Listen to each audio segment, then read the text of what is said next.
కృపామయ TV వీక్షకులందరికీ క్రీస్తు వారి పేరిట శుభాలు వందనాలు తెలియజేస్తున్నానండి. పాపము యొక్క పర్యవసానము ఎలా ఉంటుంది? మనం పాపపు మార్గంలో నడుస్తూ ఉన్నప్పుడు, పాపపు జీవితాన్ని మనము కొనసాగిస్తున్నప్పుడు, ఆ పాపములోనే మనము కొట్టుమిట్టాడుతున్నప్పుడు, ఇది పాపపు జీవితం అని తెలియక దానిలోనే మీరు కంటిన్యూ అవుతున్నప్పుడు, దాని ఎండ్ రిజల్ట్, దాని చివరి దశ, దాని పర్యవసానము, దాని కాన్సిక్వెన్సెస్ చాలా పెయిన్ఫుల్గా ఉంటాయండి. So today's sermon is all about the consequences of sin, పాపము యొక్క పర్యవసానము. ఈ విషయం గురించి మనకి కొంత వివరణ తెలియాలంటే ముందుగా యెహోషువ గ్రంథము 7వ అధ్యాయము 1వ వచనంలోకి వెళ్దాం. యూదా గోత్రములో జరహు ముని మనుమడును జబ్ది మనుమడును కర్మీ కుమారుడునైన ఆకాను, ఇతని పేరు మీరు బాగా గుర్తుపెట్టుకోవాలి. ఆకాను శపితము చేయబడిన దానిలో కొంత తీసుకున్నాడు. కాబట్టి యెహోవా దేవుడు ఇశ్రాయేలీలందరి మీద కోపించాడు. ఏమండి, సొమ్ముకొడిది సోకుకొడిది అన్న చందము, తప్పు చేసిన వాడు ఒకడే, కానీ శిక్ష మాత్రము చాలామంది ఇశ్రాయేలీలు ఆల్మోస్ట్ అందరూ అనుభవించవలసి వచ్చింది. ఆకాను అనేటువంటి ఒకడు చేసిన తప్పు కారణంగా అతని కుటుంబం వారందరూ కూడా ప్రాణాలు పోగొట్టుకునే విషయమై చాలా నష్టం జరిగిందండి. ఒక్కడు తప్పు చేస్తే, ఏమండి, ఫ్లైట్లో ఒక పైలట్ ఉంటాడు. ఆ పైలట్ నిద్రపోయాడు అనుకుందాం, అందులో ఉన్న వాళ్ళందరూ చచ్చిపోతారు కదా. ఒక షిప్ నడిపేటువంటి వ్యక్తి నిద్రపోయాడు అనుకుందాం, ఎదురుగా కొండ వస్తుంది.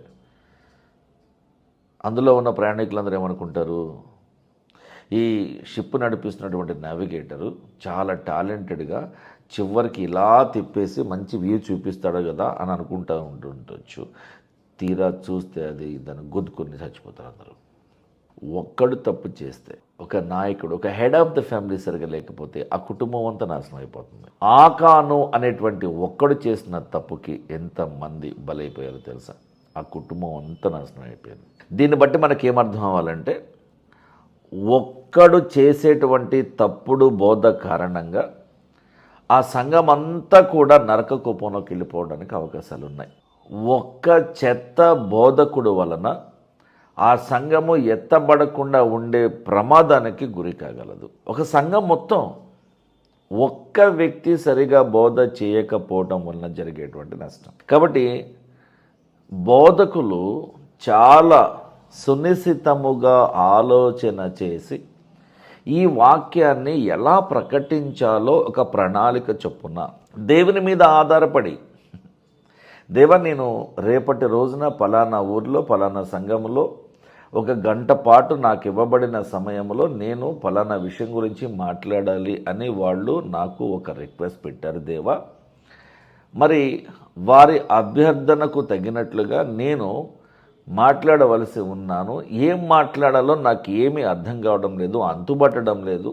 కాబట్టి నేను ఈ విషయాన్ని ఎలా ప్రజెంట్ చేయాలో, ఎలా ప్రజెంట్ చేస్తే ఆత్మలు రక్షింపబడతాయో, నాశనమునకు గురికానయున్న ఆత్మలను మళ్ళీ వెనక్కి తీసుకుని నీకు అప్పగించాలి. కంప్లీట్గా పాపంలో ఉన్నటువంటి వ్యక్తులను రక్షణ మార్గంలోనికి నడిపించాలి. అంధకారంలో ఉన్నటువంటి ఆత్మలను వెలుగు మార్గంలోనికి తీసుకుని వచ్చి, ఇదిగో అమ్మ, దేవుని వెలుగు ఎలా ఉంటుంది, దేవుని ప్రేమ ఎలా ఉంటుంది, దేవుని క్షమాభిక్ష ఎలా ఉంటుంది, దేవుని క్షమాపణ ఎలా ఉంటుందని వారికి పరిచయం చేసే విషయమై బైబిల్లో ఏ వాక్యాలను నేను వారికి చూపించగలిగితే వారు రక్షణ మార్గంలోనికి రాగలుగుతారో, రావడానికి సుముఖత చూపిస్తారో నాకు తెలియాలి. దేవా, ప్లీజ్ ఈ విషయమై నాకు సహాయం చేయమని దేవుణ్ణి అడగాలి. మీరు దేవుని యొక్క నడుపుదల నిన్ను సజావుగా నడిపిస్తుంది, భయం లేకుండా నడిపిస్తుంది. దేవుడే నీతో నీ ద్వారా మాట్లాడితే నీ ప్రసంగంలో ఉన్నటువంటి వాల్యూ వేరే రేంజ్లో ఉంటుంది. మన ప్రధాన యాజకుడైనటువంటి అన్ని సంఘాలకు ప్రధాన యాజకుడు మెల్కీసెదెకు, సమాధానమునకు అధిపతి ఎవరు? యేసుక్రీస్తు ప్రభువారు. ఆయన నీకు ఇచ్చినటువంటి ఈ సంఘాన్ని నువ్వెంత బాగా చూసుకోవాలి. నిన్ను నమ్మి కదా నీకు బాధ్యత చెప్పాడు ఆయన. ఆ విశ్వసనీయతను, ఆ క్రెడిబిలిటీని మీరు ఎలా పోగొట్టుకుంటారు సార్ సంఘ కాపరి గారు? సువార్తకుని పని, సిగ్గుపడనక్కరలేని పని. సువార్త ప్రకటించు వారి పాదములు ఎంతో సుందరములైనవి. సంఘ కాపరి యొక్క బాధ్యత ఎంతో గొప్పది. సువార్తకుని యొక్క సేవ ఎంతో విలువైనది. So the consequences of sin can be or can lead to death, లేదంటే దేవుని నుంచి వేరైపోవడానికి అది కారణమవుతుంది. Simply the separation of God can be the end result of the consequence of sin. దేవునికి వేరై, దేవునికి దూరమైపోయి, దేవుణ్ణి పక్కన పెట్టి, దేవుణ్ణి వదిలేసి, దేవుని చేయి విదిలించుకుని నువ్వు ఒక్కడివై, ఒంటరివై నువ్వు చేయగలిగింది ఏం లేదు. శూన్యం. ఏం చేయలేవు. పాపం యొక్క పర్యవసానము నుంచి మనము కడగబడాలంటే, పరిశుద్ధతలోనికి రావాలంటే, పరిశుద్ధతలో నిలిచి ఉండాలంటే, పరిశుద్ధుడైన దేవుని యొక్క ప్రసన్నత మనలో నివసించాలి. ఆయన మనకిచ్చిన ఆదరణకర్త మనకు వెన్నంటి తోడయ్యుండి నడిపిస్తేనే తప్ప మనకు దైవిక వెలుగు రాదు, దైవిక సమాధానము రాదు, దైవిక నిరీక్షణ కలుగదు, దైవిక ఆశీర్వాదము రాదు. రోమీయులకు పౌలు గారు రాస్తూ 6వ అధ్యాయంలో 23వ వచనంలో ఒక మాట రాస్తున్నాడు. పాపము వలన వచ్చు జీతము మరణము. హెన్స్ ప్రూవ్డ్, అయిపోయింది, ఇంకేం లేదు. పాపము గురించి ఎక్కువగా మనం మాట్లాడవలసిన అవసరం లేకుండా ఒక సెంటెన్స్లో ఆయన బ్రీఫింగ్ చేసి వదిలేశాడు. ఇట్లా, నువ్వు పాపం చేస్తున్నావా, నీకు ఆధ్యాత్మిక మరణం వస్తుంది. నువ్వు అబద్ధ సాక్ష్యం చెప్పావు, వడ్డీ వ్యాపారం చేసావు, కల్పనా కథలు లాంటి సీరియల్స్ అన్నీ చూసావు, విగ్రహాలకు మొక్కావు, అన్ని రకాల పూజలు చేసావు, ఎన్నడూ కూడా నువ్వు నిజమైన దేవుడిని తెలుసుకోలేదు, రకరకాల దొంగతనాలు చేసావు, రాబరీలు చేసావు, మానభంగాలు చేసావు, మర్డర్లు చేసావు, దాచుకున్నావు, దోచుకున్నావు, వారి మీద వీరి మీద అభాండాలు వేసి ఎంతోమంది జీవితాలను కూలిపోయేలాగా చేసినావు, ఎంతోమందికి లాయర్గా విడాకులు ఇప్పించినావు. నువ్వు చేసిన పాపము పండుతుందనన్నావు ఒక రోజున. నువ్వు భూలోకంలో ఉన్నప్పుడు నువ్వు ఇంత అవినీతికి పాల్పడి, ఇంత డబ్బు దాచుకుని, ఇంతమంది చావుకి కారణమైన నువ్వు, మత ఘర్షణల వెనుక నీ హస్తం ఉంది కదా, ఇంతమంది చావులకు కారణమైన నిన్ను దేవుడు తీర్పు దినమన్న వదిలేస్తాడని నువ్వు అనుకోవద్దు మిత్రమా. నువ్వు ఎవడివైనా సరే, ఏ మతం వాడివైనా, ఏ రాజకీయ నాయకుడివైనా, ఏ రాజకీయ పార్టీలో ఉన్నటువంటి కార్యకర్తవైనా, ఎంత ఉన్నవాడివైనా, ఎంత సెలబ్రిటీ అయినా, ఎంత తెలివైన వాడివైనా, ఎంత గొప్ప రాజువైనా, ఎవడివైనా సరే, ఎంతో పెద్ద దేశానికి నువ్వు ప్రెసిడెంట్ అయినా సరే, on the day of judgment everyone is accountable in the presence of the Lord. గుర్తుపెట్టుకోవాలి మనం. ప్రతి ఒక్కడు దేవునికి లెక్క చెప్పవలసిందే. పాపము వలన వచ్చు జీతము ఆధ్యాత్మిక మరణము. ఆధ్యాత్మికంగా నువ్వు చచ్చిపోతే నరకంలో కూడా చావవు, అక్కడ కూడా కాలుతూనే ఉంటావు. అగ్ని ఆరదు, పురుగు చావదక్కడ. యెషయా గారు రాస్తారు చూడండి, 59వ అధ్యాయం 2వ వచనంలో, మీ పాపములు దేవుని ముఖమును మీకు మరుగుపరచెను. అనగా మీరు చేస్తున్న పాపాలు మీరు దేవునిని చూడలేకుండా చేస్తున్నాయి. మీరు దేవుణ్ణి చూడలేకపోవడానికి, ఆయన వెలుగును చూడలేకపోవడానికి, ఆయన సన్నిధికి రాలేకుండా ఉండడానికి, ఆయన ఇచ్చేటువంటి మహిమను పొందలేకుండా ఉండడానికి, ఆయన ఆశీర్వాదాన్ని మీరు సొంతం చేసుకోలేకుండా ఉండడానికి ముఖ్యమైన కారణము మీ పాపమే. మీ పాపమే మీకు అడ్డుకట్టుగా నిలబడి ఉన్నది. ఇదే అడ్డుకట్ట, ఇదే మీకు వల, ఇదే మీకు బోను. కాబట్టి ఆయన మీ ప్రార్థన విన్నపములను ఆలకించకుండా ఉన్నాడు. అంటే వినడంలా దేవుడు మీ ప్రార్థన, దేవుడు మీ ప్రార్థన వినాలని అనుకోవడం లేదు. ఆయన విముఖత చూపిస్తున్నాడు. ఆయన నీ ప్రార్థనను ఒక హేయమైనదిగా చూస్తూ ఉన్నాడు.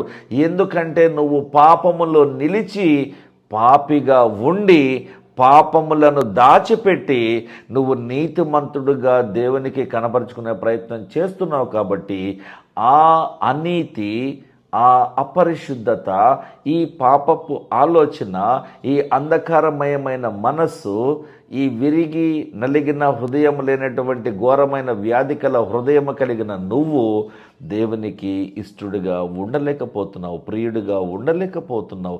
అందుకనే నీ ప్రార్థన విన్నపములను దేవుడు వినడానికి సముఖత చూపించడం లేదు.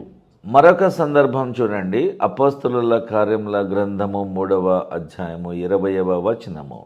మీ పాపములు తుడిచివేయబడు నిమిత్తము అనగా మీరు పరిశుద్ధ పరచుబడు నిమిత్తము అనగా మీరు మీ పాపములను విడిచిపెట్టి పాపపు మార్గము నుండి దేవుని రక్షణ మార్గములోకి వచ్చి పరిశుద్ధులుగా నిలబడి ఉండే నిమిత్తమై మారు మనసు పొంది దేవుని వైపు తిరగండి. దేవుని వైపు తిరగండి. దేవుడు క్షమించడానికి ఎప్పుడూ కూడా రెడీగా ఉంటాడండి. కానీ మనమే, ఆయన ఎవరు నన్ను క్షమించడానికి?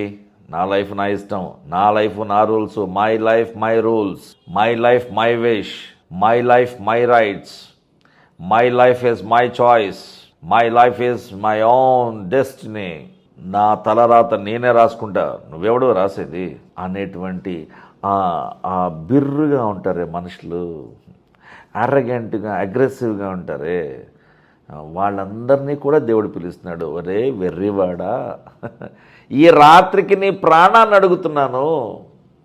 కొట్లో ధాన్యం దాచుకున్నావు, ద్రాక్షారసం దాచుకున్నావు, నువ్వు ఎంతో మందిని నియమించుకున్నావు నీకు సేవ చేయడానికి, ఈ రాత్రికి నీ ప్రాణాన్ని అడుగుతున్నాను అని దేవుడు అంటున్నాడట.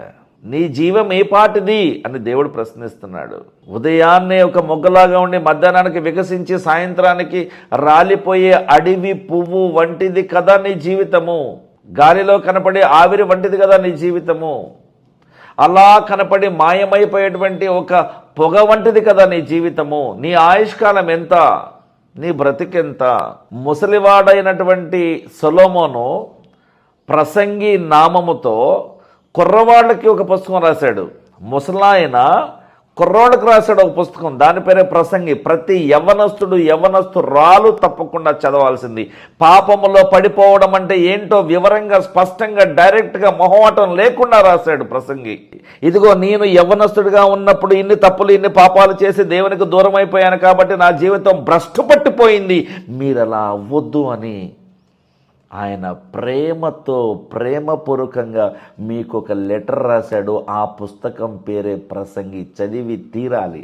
యూత్ రిట్రీట్ పేరిట అల్లరి చేస్తున్నారు, ఆరాధన పేరిట అల్లరి చేస్తున్నారు, విపరీతమైన మ్యూజికల్ ఇన్స్ట్రుమెంట్స్ ఎక్కువైపోయినాయి, పాట తగ్గిపోయింది, బీజిఎం ఎక్కువైపోయింది, పాట తగ్గిపోయింది, ఆరాధన తగ్గిపోయింది, అల్లరి పెరిగిపోయింది. ప్రార్థన పేరుతో పడేయడం, ఆరాధన పేరుతో అల్లరి చేయడం, ఇదిగో దేవుడి పేరు చెప్పుకుని కానుకలు అడుక్కోవడం ఈరోజు నేను ఫ్యాషన్గా మారిపోయింది. పనికి మన ఆటపాటలు, పనికి మన నృత్యాలు, పనికి మన డాన్సులు దేవునికి నచ్చట్లా. ఇదంతా పాపమే. ఈ పాపమన్నకు ఎండ్ రిజల్ట్ ఏంటి? ఆధ్యాత్మిక మరణము. పాపము వలన వచ్చు జీతము మరణము. పాపము యొక్క పర్యవసానము నువ్వు అగ్నిలో కాలిపోతూ ఉంటావు, చావవు. వచ్చిన బాధ అది. అగ్ని ఆరని, పురుగు చావని లోకానికి, నరకానికి, అపవాదితో పాటు నువ్వు కూడా, వాడి దూతలతో పాటు నువ్వు కూడా నశించిపోవడం మనకి ఇష్టం లేదు. దేవుడు ఏమంటున్నాడంటే, పాపుల కొరకు నరకము నేను చేయలా. నన్ను వ్యతిరేకించినటువంటి సాతాను, ఆ లూసిఫర్ గాడు, వాడికి సంబంధించిన వాడికి ప్రోత్సహించినటువంటి వాడికి సపోర్టుగా నిలిచిన వారికి మాత్రమే, అంధకార శక్తుల కొరకు మాత్రమే నేను నరకాన్ని సృష్టించాను, ఏర్పరిచి పెట్టాను, మనుషుల కొరకు కాదు అని స్పష్టంగా చెప్తా ఉన్నాడు.